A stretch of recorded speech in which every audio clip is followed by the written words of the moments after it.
This year, the Science and Security Board of the Bulletin of Atomic Scientists moved the hand of the doomsday clock forward, largely, though not exclusively, because of the mounting dangers and tensions in Ukraine and worldwide. The clock now stands at 90 seconds to midnight, the closest to global catastrophe it has ever been. But there is plenty of times we've gotten close, but still skirted the edge. Today's Bumblebee video will be all about the top 10 times the world nearly ended. Starting with this super iconic and well-known Toba supervolcano. Let's start big with an event so terrible it is being deemed the most catastrophic event in human history. 74,000 years ago, on the site of Lake Toba on the island of Sumatra, there was no Lake Toba. It was a whole lot of grass and trees and happy little monkeys and animals, I imagine. I don't know. I just know that like a pimple on prom night, that supervolcano was taking up all the space. The lake that's there now was formed when said volcano erupted, spewing more than 2,500 kilometers of earth, ash, and toxic gas into the atmosphere. The initial eruption literally vaporized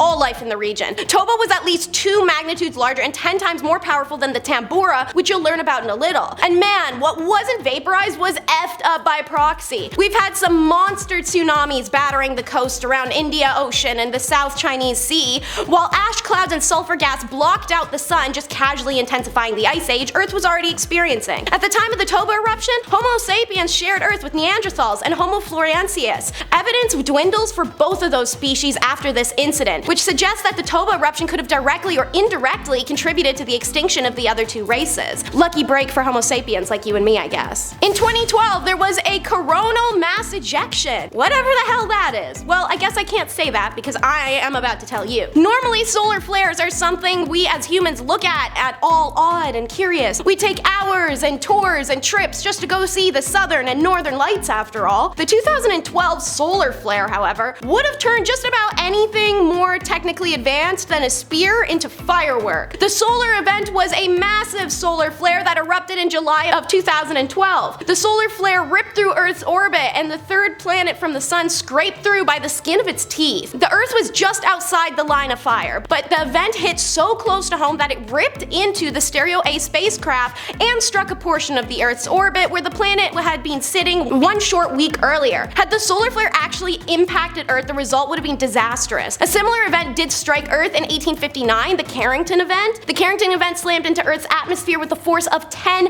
billion atomics and was so bright that people thought it was morning. The solar EMP that followed the flare knocked out telegraph stations around the world with such a force that telegraph offices burst into flames. Imagine the same scenario with the number of electronic devices that litter the world now, all of which would be sparking and breaking from the solar flare. As Daniel Baker, the University of Colorado, said, if it had hit, we would still be picking up the pieces. This one man goes to show a little bit of patience and a whole lot of calmness can save the world. The biggest gamble. Tensions between the US and Soviet Union were strained earlier in the month when Soviets shot down Korean airliner flight 007 near Sakhalin Island. So, on September 26, 1983, just after midnight, Soviet satellite operators at the Spekhov 15 bunker just south of Moscow got a warning that the US Minuteman nuclear had been beeped.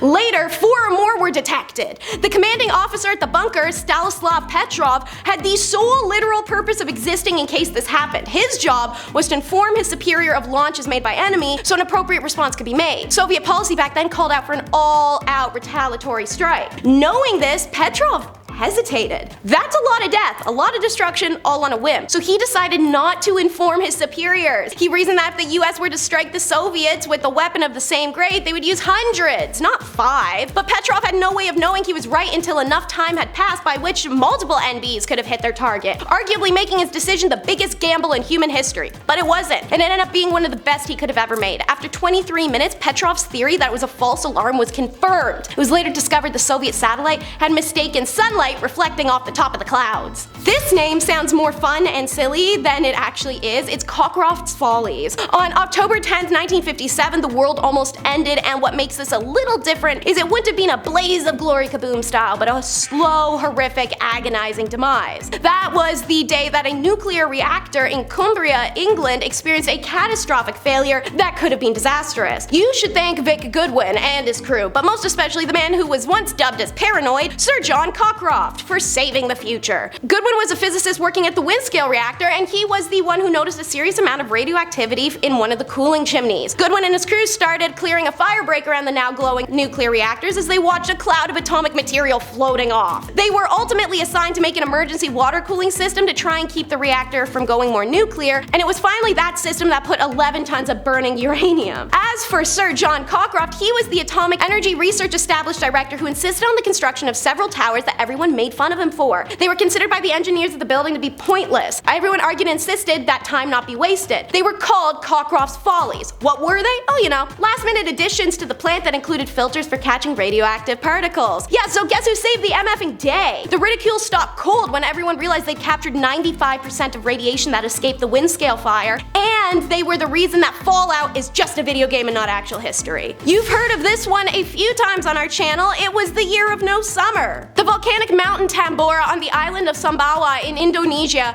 has had a number of volcanic episodes, but one of them was so decimating it succeeded in covering most of the world in a thick black smoke that lowered our air qualities and affected the temperatures. The eruption of April 5th, 1815. Blasting 36 cubic miles of gases, dust, and rock into the atmosphere, the eruption itself launched a tsunami that resulted in the death of more than 10,000 people. The large particles spewed by the volcano fell to the ground nearby, covering towns with enough ash to collapse homes, even floating on ocean surface, and ships had to plow through it to get to place. But the smaller particles spewed from the volcano were light enough to spread around the whole atmosphere. Earth's average global temperature dropped 3 Celsius. The year without summer had many impacts in Europe and North America. Crops were killed either by frost or lack of sunshine. This caused food to be scarce and caused farmers who were able to grow crops to fear that they'd be robbed. The lack of successful crops that summer made the food which was grown more valuable, and because the price of food climbed, everything did. Because the price of oats increased, it was more expensive for people to feed their horses, the main source of travel. Those two things cost more,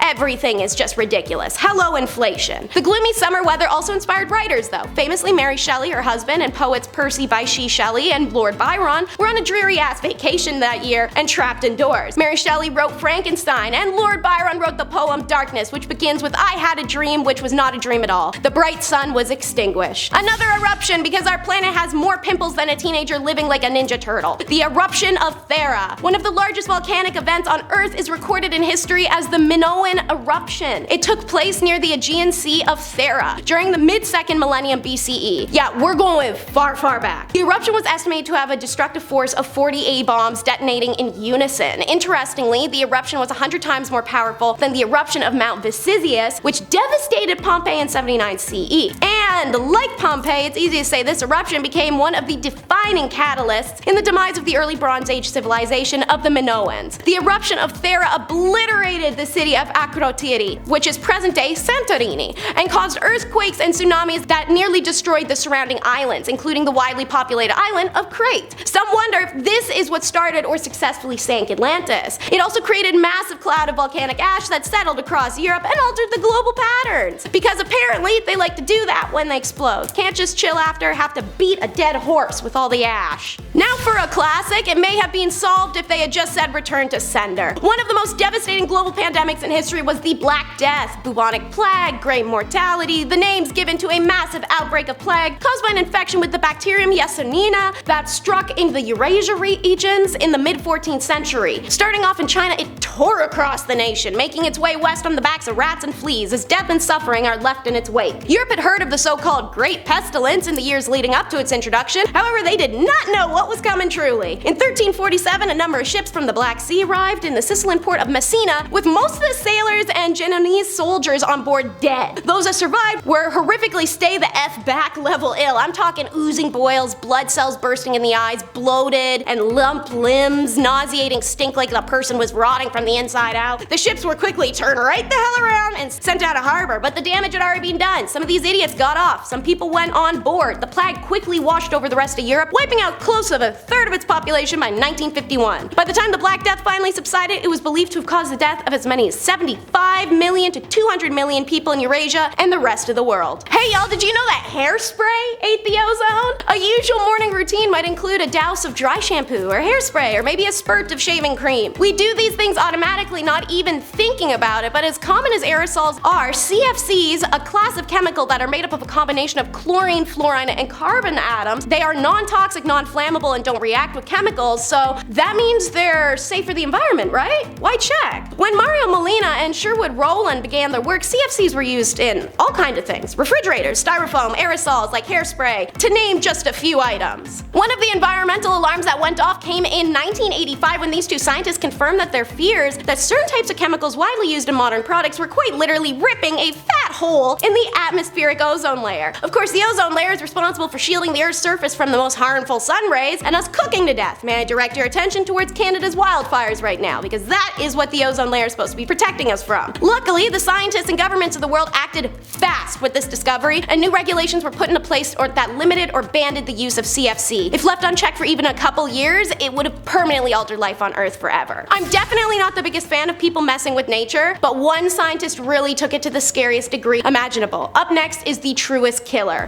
Your scientists were so preoccupied with whether or not they could, they didn't stop to think if they should. The wise words of Jeff Goldblum, all sweaty with his chest hair billowing in the wind while dinos try to snack on him. As dramatized as that movie may be, the scientific criticization and scrutiny is incredibly important because of whack jobs like Dr. Yoshihiro Kakawaka. I should be nicer. I mean, his studies of the H5N1 bird flu in 2011 certainly raised some serious questions about how far people are willing to go in the name of science. Yoshihiro chose to modify strains of the avian influenza virus in an attempt to create a new hybrid strain of the virus that could bypass the human immune system. Yeah, because you want to be the guy that invented that. Sounds like a real Nobel Peace Prize winner right there. Honestly, the scariest part was just how close he had gotten before the study was shut down by force due to it being a threat to the health of the entire human race. Kakawaka had managed to create a virus that could be transmitted in the air between test animals held in separate cages and was believed to only be a single mutation away from being so deadly to the human body that it had no way to combat it. Now it's locked up in a box in a government building somewhere, and I doubt it's long before the scientist is too.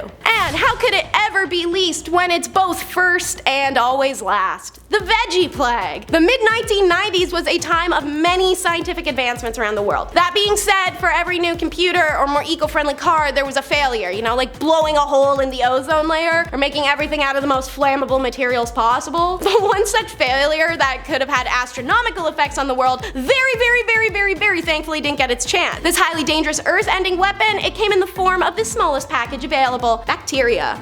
Genetically modified bacteria, to be precise. Don't mess with nature, you guys. Leave it alone, for F's sake. Created by German biotech company Klebsiella planticola, was supposed to be a helpful microbe that would help convert dead plant matter into ethanol, which could then be used in everything from powering cars to creating drinkable alcohol. Not a bad concept at all. The scientists were quite pleased with the success of their project, and by 1994 they had a working strain of bacteria that was ready for field testing. Unfortunately, independent testing at Oregon State University found something the company producing it had somehow missed. They discovered that the K. planticola didn't wait until plants had died to begin fermenting them, and every plant it was tested on died almost immediately after. Guess what? That's what it would do to a human body too. I'll leave you with that one. Fermenting. To make things worse, K. planticola was based on a bacteria present in the decomposition of every terrestrial plant on Earth, meaning that it could potentially cause a mass plant extinction that could devastate farms and forests all over the world. Needless to say, the field tests were called off and the plans to unintentionally create a global plant super plague were put on hold indefinitely. Alrighty, I hope you stuck through and that wasn't too depressing. Other than that, thanks again for all the likes and subscribes, and be sure to comment down below what you're looking forward to seeing more of on the channel.